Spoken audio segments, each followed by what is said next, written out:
આયોજન સમિતિ દ્વારા આખા મેળાના રૂટની વિઝિટ કરવામાં આવી છે। મેળાની તમામ રાઇડ્સ જે છે, તમામ ખાણીપીણી, તમામ સ્ટોલ્સ, તમામ એક્ઝિબિશન્સ જે છે, આમાં કયા પ્રકારની વ્યવસ્થા છે આની એક સમીક્ષા કરવામાં આવી છે। અને આ વિઝિટ દરમિયાન અમુક નવા પણ આસ્પેક્ટ આપણને જાણવામાં મળ્યા છે। ખાસ કરીને તો જે છેલ્લા ઘણા વર્ષોમાં આપણું જે પાથવે હતો ચાલવા માટે અને 10 ફૂટથી વધુ વધારીને વધારે સુગમતાથી આપણા જે અહીંયા આવતા હોય મેળાના વિઝિટ કરવા માટે, આ તમામ માટે એક વિઝિટ સરસ બની શકે આને માટે એક પ્રયત્ન કરવામાં આવ્યું છે। દરેક જગ્યાએ આપ જોઈ શકો છો વોચ ટાવર પણ બનાવવામાં આવ્યા છે અને 5 વોચ ટાવર ઉપર આપણે ક્વિક રિસ્પોન્સ ટીમ જે છે વોચ ટાવરના નીચે મૂકવામાં આવશે।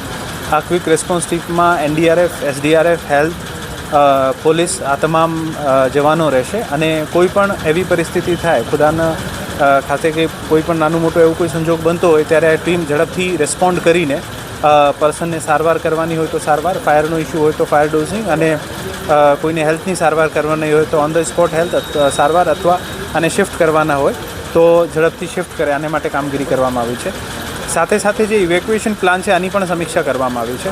અમુક જગ્યાએ જાણવા મળ્યું છે કે અમુક નાની મોટી રાઇડ્સ દ્વારા પાછળની ભાગમાં દબાણ કરવામાં આવ્યું છે, આને આજે ખુલ્લો કરવામાં આવશે અને તમામ ઇવેક્યુએશન રૂટ જે છે આનું પાકું બેરિકેડિંગ કરવામાં આવશે જેથી કોઈ પણ સંજોગ બને તો ફાયર અને હેલ્થની જે એમ્બ્યુલન્સ જે છે આ ઝડપથી નીકળી શકે, આને માટે પ્રયત્નો કરવામાં આવી રહ્યા છે।